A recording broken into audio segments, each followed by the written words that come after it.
Ooh, that's a big one, I think. It's long. Oh, it bit. Can you give it a half second? Yep. It's a good fish, whatever it is. It's a solid walleye. It's a good walleye. It's a good walleye. Oh no, it came off. Well, with that, welcome back.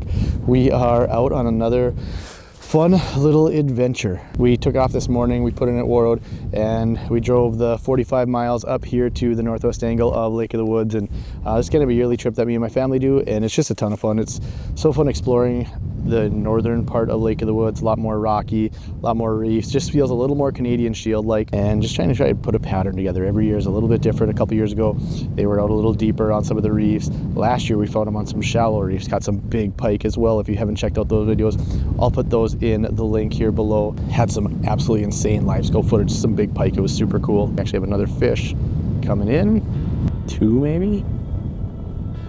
Come on. Yep. Man, this long rod is fun. This is my first time really using it. We had 2 down there. I was wondering if these are gonna be big perch.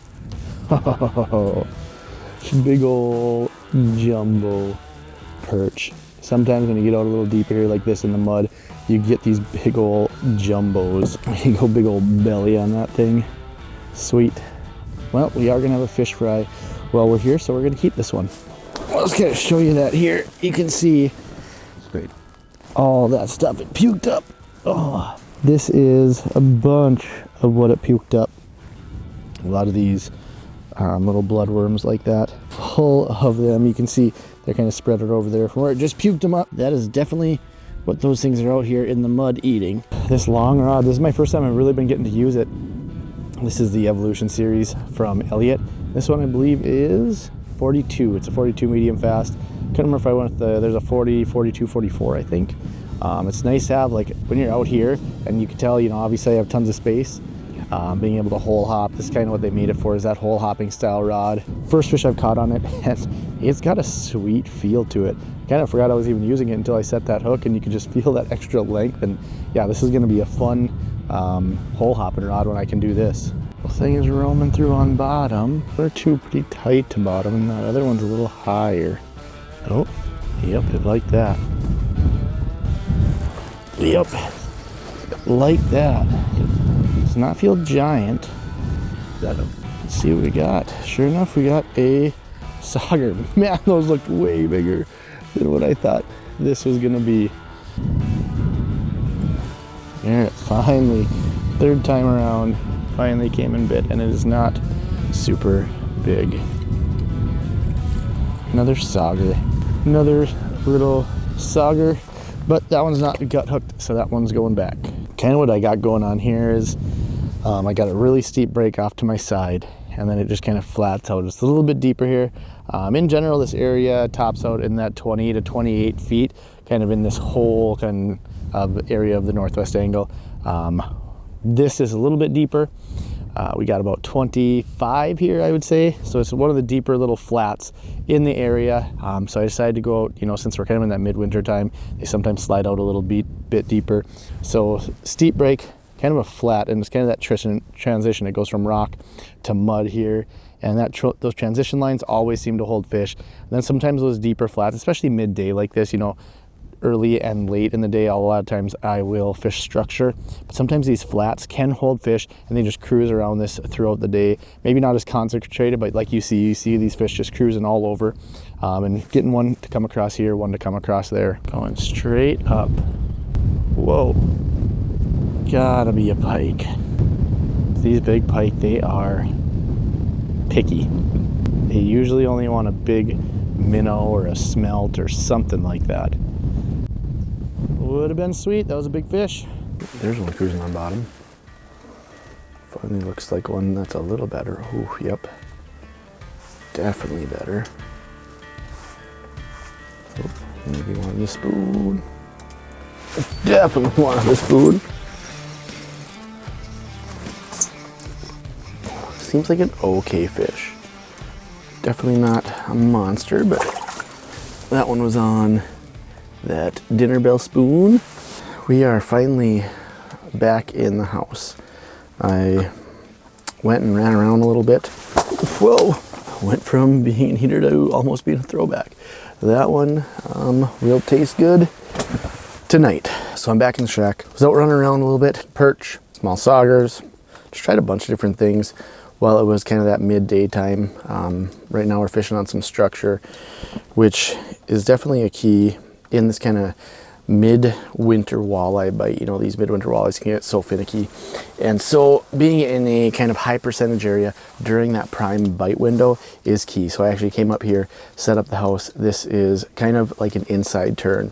There's a steep break. You can actually see it on the live scope right now. A little bit of a drop off, about 2, 4, maybe 4 or 6 feet. Drop off on the edge of this rock. Is kind of a high traffic area. Something to hold these fish. Flattens out to about 25 to 27 onto some mud as we kind of get out here deeper, and then the top is maybe 19 feet or so. And again, fishing one of those high percentage areas and being able to do that, have it set up, be ready for that night bite, and then go out during the day and kind of explore some stuff. You know, I was exploring some deep flats. I was exploring some steep breaks. I was exploring some mid-lake structure, exploring a lot of different things, kind of venturing out. And that is one of the things that you can do. These midwinter walleyes can be such a grind at times, and being able to have your kind of number 1, number 2 spots set up already for that prime time bite, and then being able to go out and venture during the day, kind of exploring something that's different, especially if you know there's some fish going on some structure or they're moving up on structure during the night. Finding some adjacent flats, finding something just very different than what you're fishing in that evening, because if those fish aren't there during the day, they are out doing something. They might be out just roaming basin, they might be out over the flats, they might be up on top of structure, you don't know.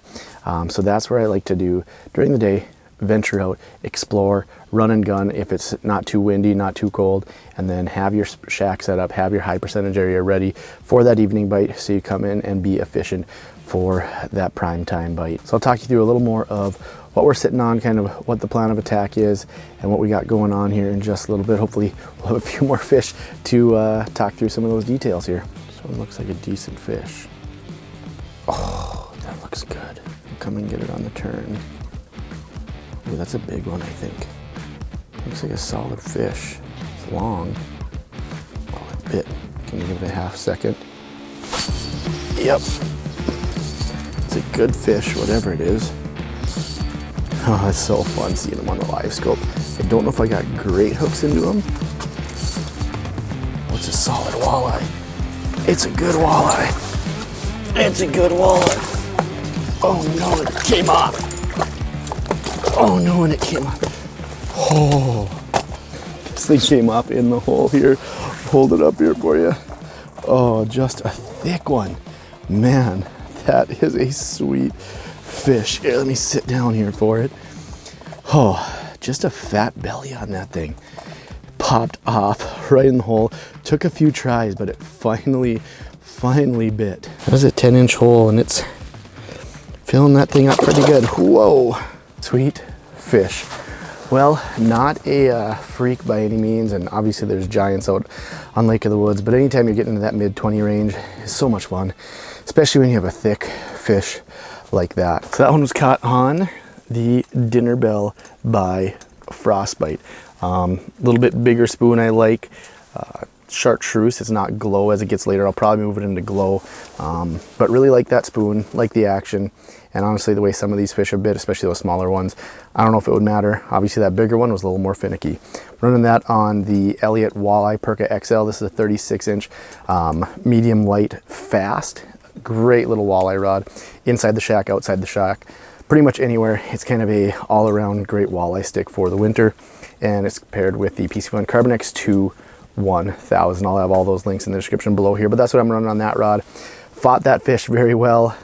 Drag was at a little, whoa, holy cow. This thing just came up and crushed it. Man, I was just sitting here talking and jigging, and all of a sudden I looked down at my live scope. Another solid walleye. Oh, jeez. This thing was so stinking aggressive. What a sweet fish. That'll be another good one for supper tonight. We're doing a big fish fry with the whole crew here, so any of these are going to be tasting very good tonight. Show that off one more time. Thing was just so dang aggressive. Wow, that is fun when they bite like that. Gonna keep that one here. Oh, there he started to notice. Starts picking up a little bit quicker. Make sure everything's recording. Jeez, these fish, they have just absolutely smoked it. When they want to go, they go. This is not the size structure we are looking for. Not quite the size we're looking for. That's one of the things you'll see when you're fishing structure. Two things I notice. One, the fish tend to be a little bit more aggressive. Two, the fish tend to be a little bit better size on average, specifically for Lake of the Woods. I mean, don't get me wrong, you can catch some nice fish out over the mud flats, but I tend to find my better average on the structure. You might not catch maybe as many fish, and the bite windows might be more sporadic, but I definitely find when I'm fishing this structure that, again, the fish are a little more aggressive. And ooh, something rolling through on bottom there. See if it'll be interested in the dead stick. Normally I just let my dead stick sit, but since that fish kind of came by, oh, see if he wants the jigging spoon or see if he wants nothing. So kind of what we're fishing here is, this is actually a reef that's kind of out in the middle of a bunch of kind of a muddy area. There's a lot of mud around, doesn't get super deep. It's anywhere from that kind of 24 to about 29 feet. That's kind of the deepest areas on a lot of these big flats. And so there's a lot of this mud, and these fish kind of cruise the mud. They will kind of meander all over, perch, walleye, burp, a little bit of everything will. But there's certain times of the day and certain times of the year when these fish definitely relate to this structure. And so what I have right now is I have mud off to my side, then there's a little bit of an inside turn here. And again, I always talk about those high traffic areas, those kind of sweet spots that you're looking for. And so with the mud out there, if they're meandering out there, this is a lot of times kind of what's going to funnel them into this mid-lake structure. And so I'm not set up on top, which sometimes I will, and sometimes I'll drill holes all the way up there and fish them as the night goes on. But this is a good area to set up when I'm looking for kind of one spot. Nice little inside turn. There's actually, you can see about 10 feet off to this side on the live scope, there's the first start to that break. It's almost like that shoal rock, and then up a little bit shallower you have some more of the boulder type stuff, and then we have another point that sticks out off of this side. So little inside turn kind of funnels these fish, and is a great kind of starting place when these fish are moving on or around this structure. Sometimes they won't ever move up on top. Sometimes they'll just move around the edges like this. So I like to be on the edges. So they have mud, they have some of that maybe mud or sand or whatever's at the base of the structure. I like to be somewhere close to that. So if those fish are relating more to that, you will be able to intercept some of those fish, but also still being on that highway where those fish will move maybe on the edges or move on their way up to the top of the structure. So if you've been around my channel, you know I talk a lot about high percentage, high traffic areas, and this is definitely one of those high percentage, high traffic areas. It's got the steep break, it's got the mud close, and it's got that inside turn that can kind of funnel these fish in just a little bit.